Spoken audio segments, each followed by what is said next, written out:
आणखी एक मोठी बातमी, माघी गणेशोत्सवामध्ये बाप्पाच्या विसर्जनावरती आलेलं विघ्न अखेर टळलंय। गेल्या 4 दिवसांपासून गोडाऊनमध्ये ठेवलेल्या बाप्पाचा आज 11व्या दिवशी विसर्जन केलं जाणार आहे।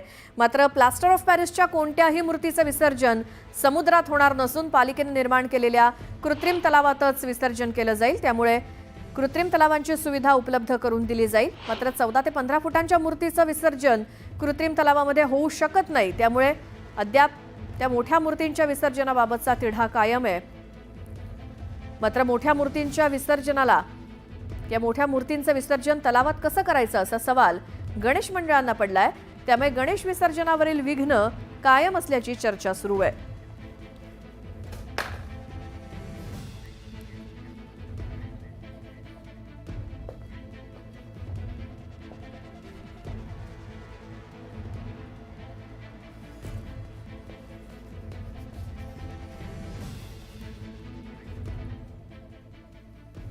तर या विसर्जनासंदर्भात नेमकं काय ठरवण्यात आलंय, काय अडचणी आहेत त्यावरती आपण एक नजर टाकूयात। हायकोर्टाने काय आदेश दिलेले आहेत या संदर्भात।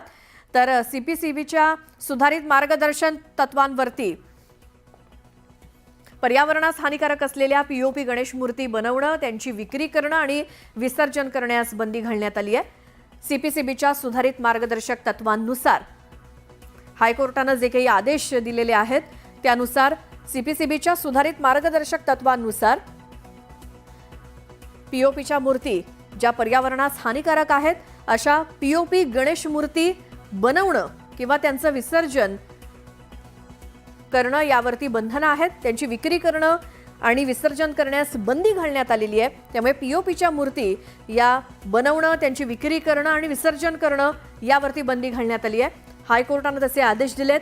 तर सर्वोच्च न्यायालयाने सुद्धा ही मार्गदर्शक तत्व योग्य ठरवलेली आहेत आणि म्हणूनच माघी गणेश जयंती उत्सवामध्ये यंदा पीओपी गणेश मूर्तींची कुठेही विक्री होऊ देऊ नका असे आदेश आधीच देण्यात आलेले होते। तर ती जर झाली असेल विक्री पीओपीच्या मूर्तींची तर त्या गणेश मूर्तींचं विसर्जन करू देऊ नका असे आदेश हायकोर्टाने दिलेत।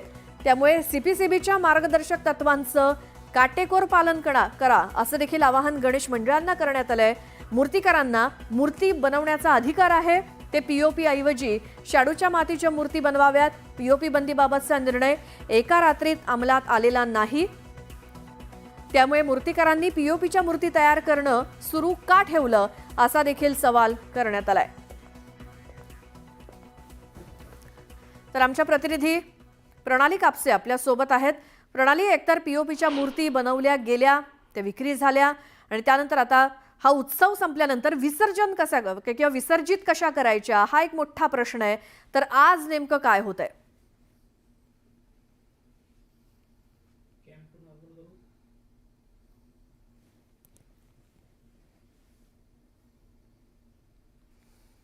त्या यंत्रणेची जबाबदारी असते। या मंडळात आपण आता सध्या कुंभारवाडा परिसरामध्ये आहोत, जिथे दुसरा कुंभारवाडा माघी गणेशोत्सव मंडळाच्या बाप्पाच्या मंडपात आत्ताच्या घडीला आपण या ठिकाणी उपस्थित आहोत। जर आपण बघितलं तर हा जो बाप्पा आहे जवळपास 79 वर्ष या ठिकाणी बसवला जातोय आणि आज या बाप्पाचं विसर्जन खरं तर केलं जाणार आहे। परंतु त्या विसर्जनापूर्वी या मंडळाच्या समोर मोठा पेचप्रसंग निर्माण झालाय। तो का हे आपण त्यांच्याकडून जाणून घेऊया, कारण त्यांनी आधीच बाप्पाचं आगमन त्यांच्याकडे केलेलं होतं। बाप्पांचं आगमन तुमच्याकडे कधी करण्यात आलं होतं आणि महानगरपालिकेनं जाहीर कधी केलं की पीओपीच्या मूर्ती या समुद्रात विसर्जन होऊ देणार नाही? बाप्पाचं आगमन आमच्याकडे 26 जानेवारीला झालेलं आहे आणि त्याच्यानंतर हा जो निर्णय लागला आणि त्याचं आम्हाला नियोजन कळवण्यात आलेलं नव्हतं आणि पहिल्यांदाच आमची मूर्ती तयार होती आणि त्याच्याबद्दल काहीही आम्हाला कल्पना नव्हती। याच्या अगोदर कोविडमध्ये आम्हाला जेव्हा त्यांनी सांगितलं होतं त्यावेळेला आम्ही शाडूची मूर्ती बनवली होती, पण ह्या वेळेला आम्हाला काही कल्पना नाही। काही नसताना सुद्धा आता आम्हाला डायरेक्ट सांगण्यात आलं की तुमचं विसर्जन अशा पद्धतीने अशा मैदानामध्ये केलं जाईल। आता त्या मैदानामध्ये जे केलं जातं आहे तिथे संपूर्ण विष्ठा टाकला जातो। एक प्रकारे ते मैदान गलिच्छ आहे, गटाराचं पाणी तिथे येतं आणि अशा याच्यामध्ये आमचं आराध्य दैवत तिथं विसर्जन करायचं का? आणि ह्या अशा जागेमध्ये आजूबाजूला जो एरिया आहे तो सगळा गलबलीत एरिया आहे आणि अशा याच्या एरियामध्ये आम्ही आता तिथे करणार नाही आहोत. नक्की. परंतु आज आता तुमचे काही पदाधिकारी हे बैठकांसाठी गेलेले आहे, तुमचा स्टँड काय आहे? तुम्ही पोलीस प्रशासनाला किंवा BMC प्रशासनाला काय सांगता आहात? आम्ही पोलीस प्रशासनांबरोबर आमचे जेवढे पदाधिकारी आहेत सगळ्यांची तिकडे जाऊन बैठक झालेली आहे. मीटिंग आता होते, सध्या चालू आहे. आणि त्या मीटिंगमध्ये आता सध्या तरी असा विषय चालला आहे की BMCचे C वॉर्ड D वॉर्डचे जे अधिकारी आहेत त्यांचा आणि पोलीस प्रशासनाचा DB मार्ग पोलीसचा एक स्टेशन आहे आमच्याकडे ते, आणि आमचं स्थानिक police station VP road police चौकी या ठिकाणी त्यांची बैठक चाललेली आहे. त्याच्यामधून आता जो काही निर्णय लागेल आणि जो निर्णय लागेल त्या निर्णयाला आम्ही संमती देऊन पुढे जो काय परंतु त्यांनी 10 फुटाचा खड्डा खणून ठेवलेला आहे तुमच्या 11 फुटी बाप्पाच्या विसर्जनासाठी, तिथे तुम्ही विसर्जित करणार आहात का? पहिली गोष्ट म्हणजे आम्ही 79 वर्ष साजरा करीत आहोत आणि ह्या 79 वर्ष आम्ही गिरगाव चौपाटीला विसर्जन करतो आणि आम्ही त्या जो प्राचीन तलाव बांधणार आहेत ते आम्ही तिथे आपला कृत्रिम तलाव बांधणार आहे. आमचा जाहीर निषेध आहे त्या गोष्टीसाठी आणि आम्हाला न कळवता तो बांधला आहे. तर त्या संदर्भात आम्ही आमची पूर्ण टीम, आमचे कार्यकर्ते आणि आमच्या इतर मंडळी भक्त आम्ही सहज चौपाटीला आम्ही विसर्जन करणार आहोत. परंतु तुम्ही सगळेजण निषेध करताय. मुंबई महानगरपालिकेनं या संदर्भामध्ये तुम्हाला नोटीस कधी बजावली, तुम्हाला माहिती कशी मिळाली? आणि चारकोपमधल्या गणपती बाप्पाचं विसर्जन होऊ दिलं गेलेलं नाही, त्यांना त्यांची गणपती बाप्पाची मूर्ती लपवून ठेवावी लागली, अशी परिस्थिती आल्याची आम्हाला माहिती आहे. काल आम्हाला BMC ऑफिसर्सकडनं फक्त ओरली नोटीस दिली गेलेली की तुमची चौपाटीला मूर्ती विसर्जन करण्यात नाही येणार आहे. तर त्या संदर्भात आम्हाला काही असं लेटर दिलं नव्हतं की तुमची विसर्जनाची मिरवणूक आम्ही चौपाटीला करून देणार आहोत, असं काहीच नाही आम्हाला सांगितलं गेलं. बरं, पण आज समजा जर बाप्पाचं विसर्जन त्यांनी तुम्हाला कृत्रिम तलावातच करा, गिरगाव चौपाटीला करू देऊ नका असं जर सांगितलं तर तुम्ही लोक काय करणार आहात?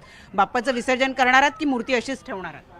अजूनपर्यंत त्या संदर्भात आमचं काय निर्णय नाही आला आहे. आमची टीम त्या गोष्टीसाठी मीटिंगसाठी गेली आहे. त्या संदर्भात आमची टीम जी येणार त्यानंतर आमच्या मंडळाचा काय निर्णय असेल तो आम्ही मीडियावरती आम्ही देऊ. नक्की. आपण आता पाहतो की या ठिकाणी या सगळ्यांचं पवित्र असं आहे की महानगरपालिकेनं आम्हाला उशिरा या गोष्टीची कल्पना दिली.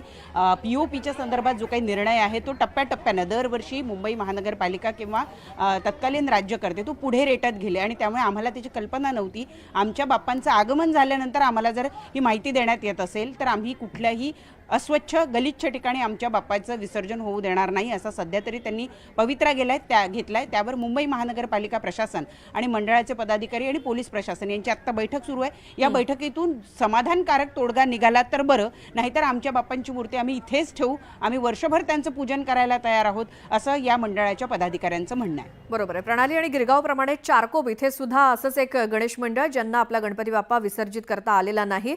तिथून आपले प्रतिनिधी विजय वंजार आपल्यासोबत आहेत. विजय, आता या मंडळानं काय ठरवले विसर्जनाबाबत?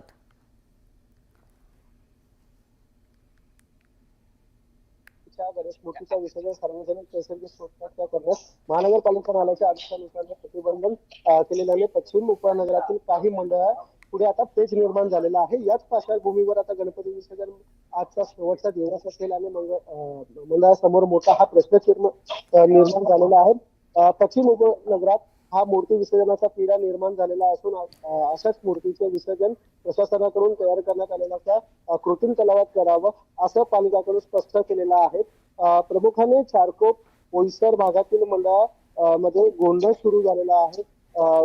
गेल्या विसर्जनाच्या दिवशीपासून POP मूर्तीचा हा ऑर्डर आधीपासून दिल्यामुळे त्यांनी आता हा मागे उत्सवाचा याच्या मूर्तीचा प्रशिक्षण केला जातो हा आता समोर आलेला आहे. सध्या या चारकोपच्या राजाच्या मंडळाच्या कार्यकर्त्यांकडून असं करण्यात येत आहे की त्यांची जी गणपतीची मूर्ती आहे बाप्पाची ती सध्या आता लपवण्यात आलेली आहे. त्यांचं असं म्हणणं आहे की जर आम्ही ही मूर्ती जर दाखवली तर महानगरपालिकाकडून किंवा प्रशासनाकडून ही जबरदस्ती ही मूर्ती ताब्यात घेऊन ते स्वतः कृत्रिम तलावात विसर्जन करण्याचा प्रयत्न करतील म्हणून त्यांनी ठेवलेला आहे. पण ज्यावेळी जी निर्बंध उठली गेली तर त्यावेळी हे गणपती आम्ही विसर्जन करू. आम्ही कुठल्याही आमच्या धर्माच्या गोष्टी बाबतीत असं कुठल्याही बाप्पांना कुठला कृत्रिम तलावात विसर्जन करण्यास आम्ही बंदी आणतो आहे. आम्ही करणार तर आम्ही समुद्राच्या किनाऱ्यावरच बाप्पाचा हे मूर्ती विसर्जन करणार. बरं, विजय आणि प्रणाली दोघांचे धन्यवाद या सगळ्या माहितीसाठी.